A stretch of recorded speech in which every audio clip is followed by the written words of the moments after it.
नमस्कार बच्चों, कक्षा 8वीं हिंदी, इसमें आज हम पद्य 6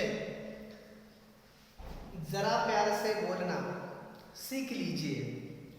ये जो पद्य है रमेश दत्त शर्मा की लिखित इस पद्य का आज हम अध्ययन करने वाले हैं। बच्चों, हमेशा की तरह ही हम पद्य को पढ़ने से पहले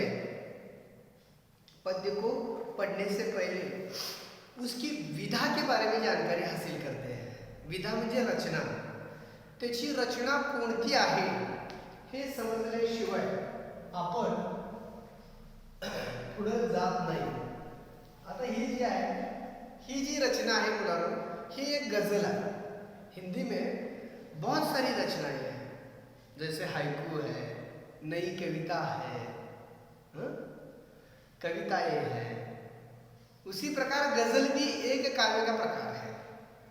गजल भी एक काव्य का प्रकार है और इस गजल के माध्यम से देखिए, ये सबसे महत्वपूर्ण बात है, या गजलच्या माध्यमातून कवीने आपल्याला काहीतरी सांगितलेलं आहे, ज्ञान दिलेलं आहे। कवि रमेश दत्त शर्मा, इसे हम कवि नहीं कह सकेंगे। अब हमें उन्हें गजलकार कहना है। क्या कहना है?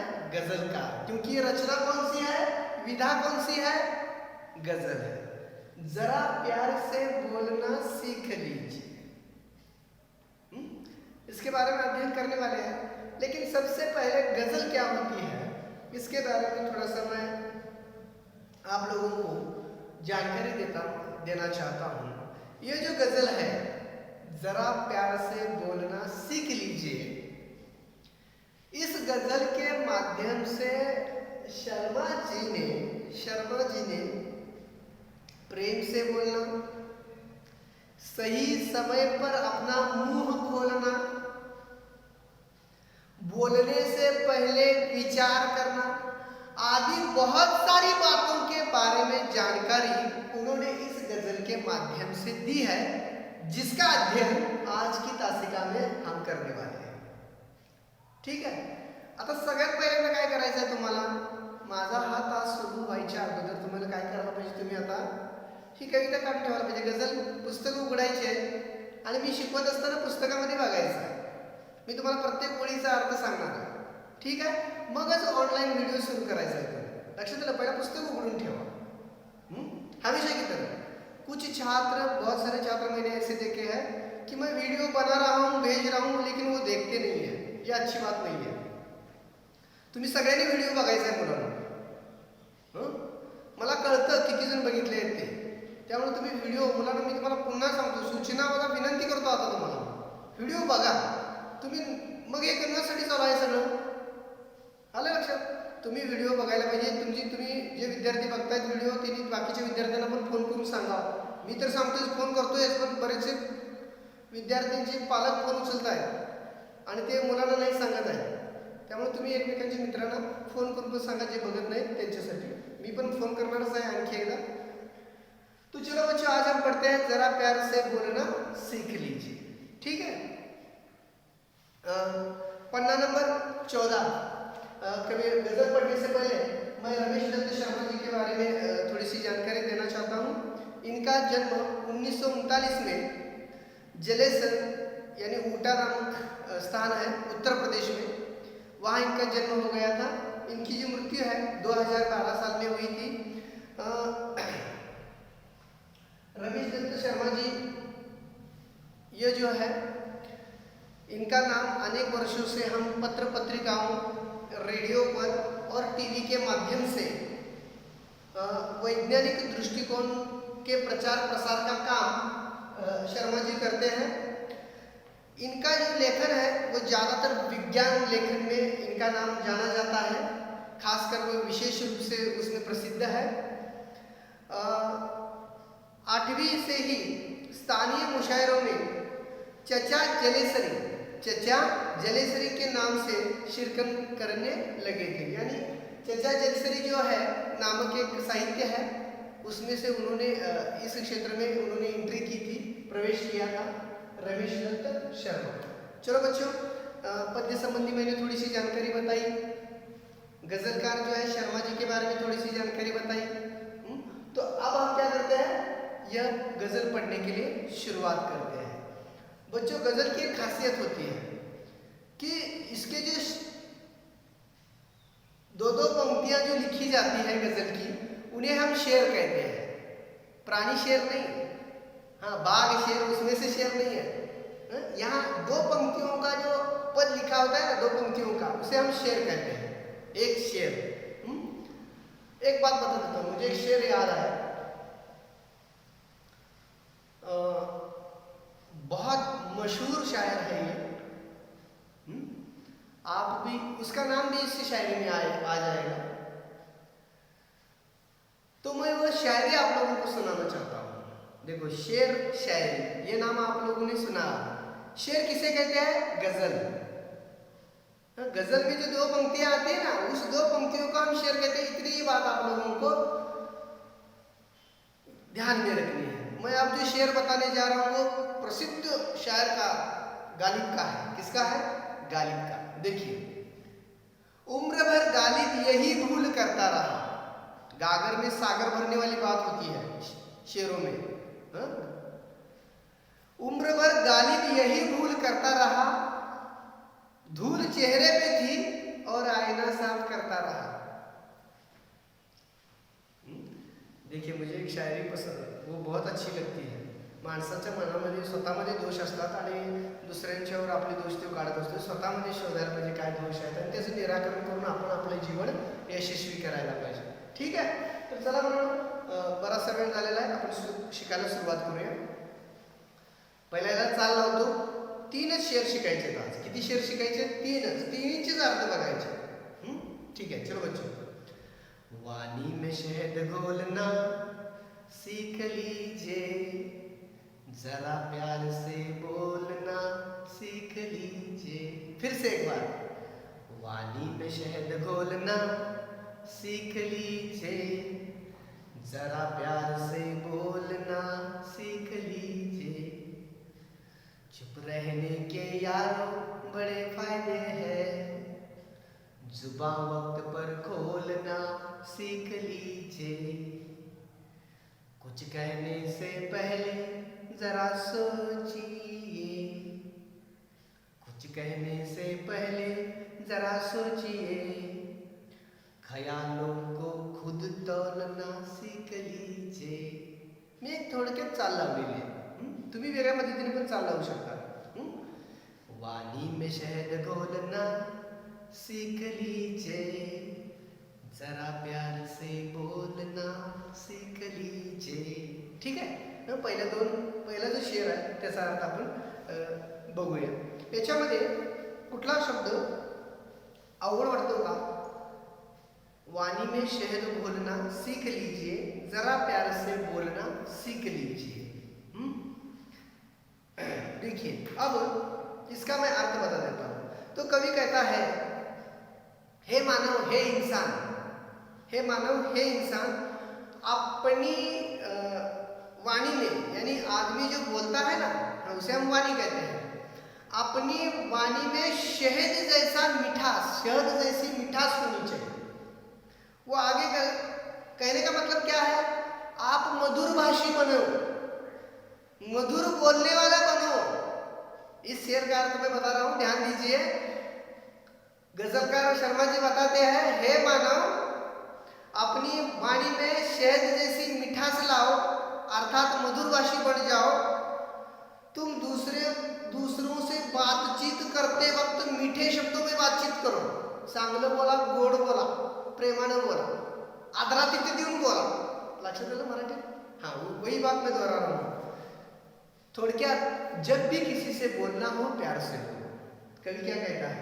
वानी में शहद घोलना सीख लीजिए, जरा प्यार से बोलना सीख लीजिए. याचा अर्थ काय काढायचा आहे? आपण ज्या वेळेला आपण दुसऱ्यांच्या बरोबर बोलणार आहे, त्यावेळेला आपल्या तोंडामध्ये मधासारखा गोडवा पाहिजे. मराठीत सांगितलं. हिंदी में जब भी हम किसी दूसरे आदमी से बातचीत करते हैं तो हमारी वाणी में शहद जैसी मिठास होनी चाहिए, हमेशा मीठा बोलना चाहिए, हमारे बोलने से किसी को तकलीफ ना हो। समझ में आ रही है ना बात? कोणाला त्रास व्हायला नको, किसी को भी कुछ तकलीफ ना हो, इसका ध्यान हमें हमेशा रखना है। कभी यही बात समझाते हैं इस पहले शेर में। पहले शेर का अर्थ याद आ गया आपको? वाणी में शहद घोलना सीख लीजिए, जरा प्यार से बोलना सीख लीजिए। आता दुसरं गजल घे, दुसरं शेर घे, चला पुढं। कवि क्या बताता है गजल का? चुप रहने के यारों बड़े फायदे हैं, चुप रहने के यारों बड़े फायदे हैं, जुबान वक्त पर खोलना सीख लीजिए। यहाँ शब्द एक कठिन शब्द आया है, जुबान।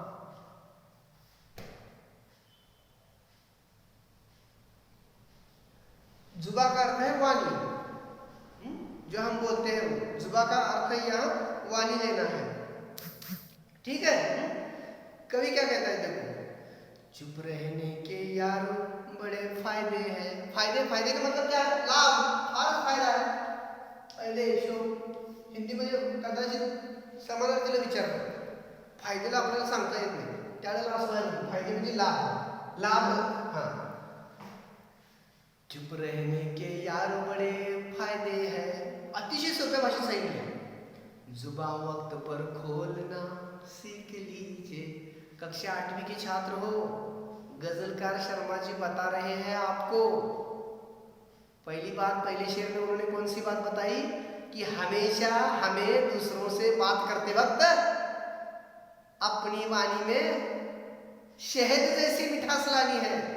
थोडक्यात प्रेमाने बोलायचं आहे सगळ्यांशी बोलताना। आता दुसरं, चुप रहने के यारों बड़े फायदे हैं, जुबान वक्त पर खोलना सीख लीजिए। म्हणजे काय म्हणते कवी? जब आवश्यकता होती है तभी बोलो, जब आवश्यकता होती है तभी बोलो। अनेक अवसर पर हमें बोलने की आवश्यकता नहीं होती, फिर भी हम दूसरे को सलाह मशवरा करते हैं। ये बात गलत है। जब आपको बोलने की आवश्यकता नहीं है तब आपको अपना मुंह नहीं खोलना है। क्यों? चुप रहने के यार बड़े फायदे हैं। कवि कहता है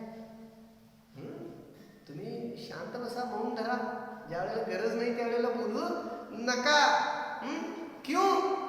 दोस्तों, जब हम चुप रहते हैं तो हमारे अंदर जो ऊर्जा होती है ना वो बच जाती है, दिमाग को तकलीफ थोड़ी कम हो जाती है, हमारा समय भी बचा रहता है। हमारा समय भी बच जाता है ना चुप रहने के कारण। तो इसलिए कवि कहते हैं चुप रहने के यारों बड़े फायदे हैं। 3 फायदे मैंने बताए, कौन से?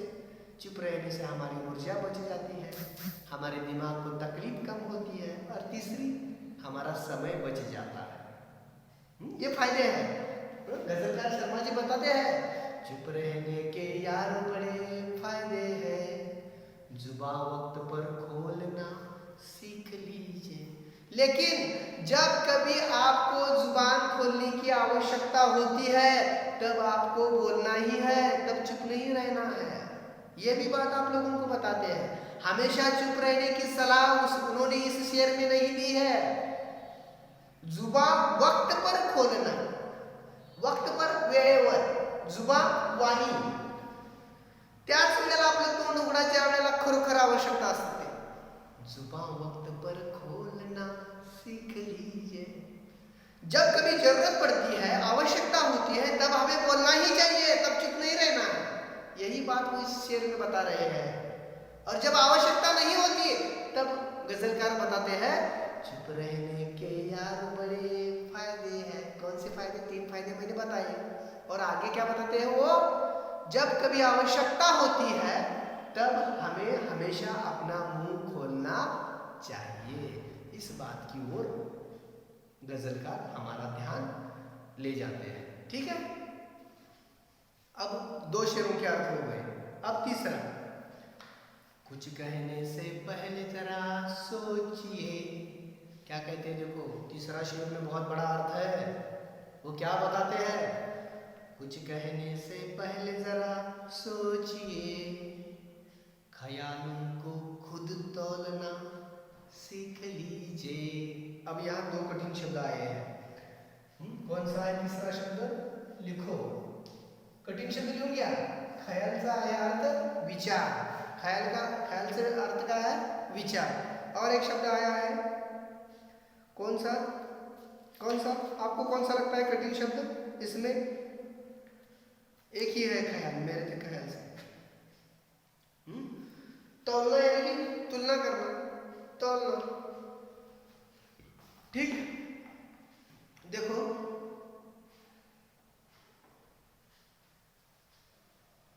कवि कहते हैं कुछ कहने से पहले जरा सोचिए। कवि बताते हैं किसी को कुछ कहने से पहले हमें विचार करना चाहिए कि हम क्या बोलने वाले हैं। विचार करके बोलना है, बोलकर विचार नहीं करना है। बोलून पश्चाताप करूँ घ्यायचं नाही मी के काय बोललो हे।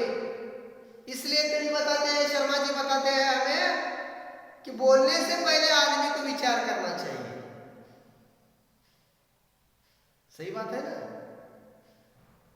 अगर हमारे मुंह से कुछ गलत निकल जाता है तो बाद में पछतावा करने से कुछ भी लाभ नहीं है। इसलिए शर्मा जी बताते हैं बोलने से पहले हमें विचार करना चाहिए। इसलिए वो कहते हैं कुछ कहने से पहले जरा सोचिए।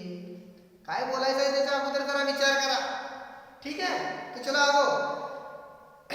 आगे चलते हैं। ख्यालों को, ख्याल नहीं विचार, ख्यालों को खुद तौलना सीख लीजिए। म्हणजे काय, बोलने से पहले अपने शब्दों को तौलने की आदत डाल लो, सवय करून घ्या। मी काय बोलालोय, मैं क्या बोल रहा हूं और मेरे बोलने से क्या परिणाम होगा, इसकी तुलना करो।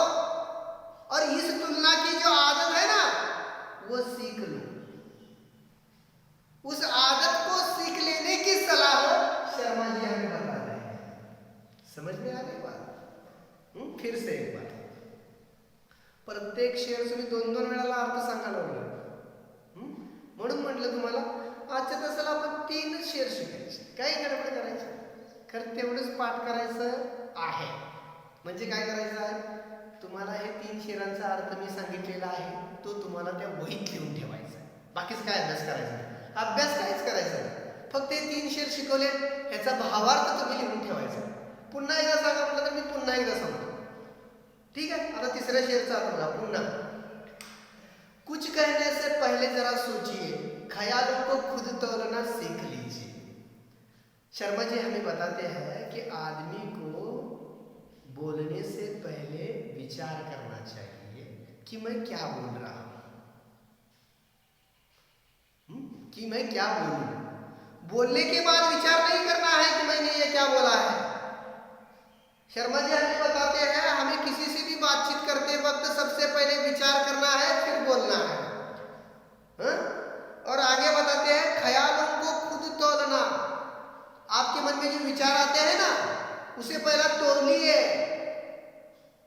और इसकी आदत डाल लीजिए। और यह आदत आपको सीखने की सलाह देते हैं। यानी आपके दिमाग में जो ख्याल आते हैं वह ख्याल आप जब विचारों में वाणी के द्वारा व्यक्त करते हैं तो इसके क्या परिणाम होंगे, यह सोचने की आदत हमें सीखने की सलाह शर्मा जी दे रहे हैं। 3 शेरों के अर्थ मैंने बताया, ज्यादा पढ़ाई तो हम नहीं करेंगे आज। 3 शेर, ठीक है। परत 3 शेरांचा अर्थ सांगतो, परत एकदा सांगतो तिसऱ्यांदा। फक्त तुम्ही काय करायचं, 3 शेरचं तुम्ही भावार्थ लिहून ठेवायचा। ठीक है, चला पुन्हा एकदा बरोबर सांगतो बघा। वाणी में शहद घोलना सीख लीजिए, जरा प्यार से बोलना सीख लीजिए। शर्मा जी हमें बताते हैं हे मानव, अपनी वाणी में शहद जैसी मिठास घोलना सीख लो, अर्थात तुम मधुरभाषी बन जाओ। तुम दूसरों से हमेशा मीठे शब्दों में ही बात करो। जब भी बोलो, जिस किसी से भी बोलो, प्रेम से बोलो, प्यार से बोलो। हे पहिल्या शेराचा अर्थ आहे। चुप रहने के यारों बड़े फायदे हैं, जुबां वक्त पर खोलना सीख लीजिए। कवि हमें बताते हैं जब आपको आवश्यकता होती है तभी बोलना चाहिए, जब आप लोगों को बोलने की आवश्यकता नहीं है तब आपको अपना मुंह नहीं खोलना है, क्योंकि चुप रहने के कारण गरज नाही त्यावेळेला बोलून काही उपयोग नाही। इसलिए कवि कहते हैं चुप रहने के यारों बड़े फायदे हैं। 3 फायदे मैंने बताए थे। कौन से फायदे बताए थे? 3 फायदे मैंने। एक तो हमारी ताकत बच जाती है, ऊर्जा बच जाती है, दूसरा हमारे दिमाग को तकलीफ कम होती है, और तीसरा हमारा समय बच जाता है। इसलिए कवि कहते हैं चुप रहने के यारों बड़े फायदे हैं, लेकिन जब कभी आवश्यकता होती है जुबां वक्त पर खोलना सीख लीजिए। जब कभी आप लोगों को आवश्यकता होती है बोलने की तब आपको बोलना ही है। यही दूसरे शेर का अर्थ है। अब तीसरा, कुछ कहने से पहले जरा सोचिए, ख्यालों को खुद तौलना सीख लीजिए। रमेश शर्मा जी हमें बता देते हैं किसी को कुछ कहने से पहले, अपने मन की बात दूसरों को बताने से पहले हमें थोड़ा सा विचार करना चाहिए, और विचार करने के बाद ही अपना मुंह खोलना चाहिए। और बोलने से पहले विचार करने की जो आदत है ना, इस आदत को तौलने की कला जो है, इसकी आदत को सीखने की सलाह तीसरे शेर में कवि ने दी है। देखिए एक उदाहरण बता देता हूं और आज हम यहीं पर रुकते हैं। तलवार से किया गया वार, जो घाव मिल जाते हैं दूसरे आदमी को जिस पर किया गया है घाव, वो 2, 4, 10, 15, 20 या 1 महीने में भर जाता है, लेकिन वाणी से किया गया घाव उम्र भर भरता नहीं है। एकदा का तुमच्या तोंडातून वाईट वाक्य गेलं तर ते पुन्हा परत येत नहीं। इसलिए कवि कहता है जब किसी के साथ आप अपने विचार व्यक्त कर रहे हो तो सबसे पहले आप लोगों को उस बात पर विचार करना चाहिए, और इसकी आदत भी डाल लेनी चाहिए कि हमेशा बोलते वक्त विचार करके बोलना है। अपने वाणी में मिठास लानी है, मितभाषी बनना है, मधुरभाषी बनना है, और जब कभी आवश्यकता न हो तो वहाँ चुप भी रहना है, और जब कभी आवश्यकता हो तब आपको अपनी जुबान खोलनी भी है। लेकिन किस प्रकार खोलनी है इसके बारे में उन्होंने इस शेर में जानकारी बताई थी। ठीक है बच्चों, आज के लिए इतना ही। आज हम यहीं पर रुकते हैं। आगे की जो 4 शेर शेष रह गए हैं वह अगली तासिका में उसका अध्ययन करेंगे। तब तक के लिए धन्यवाद।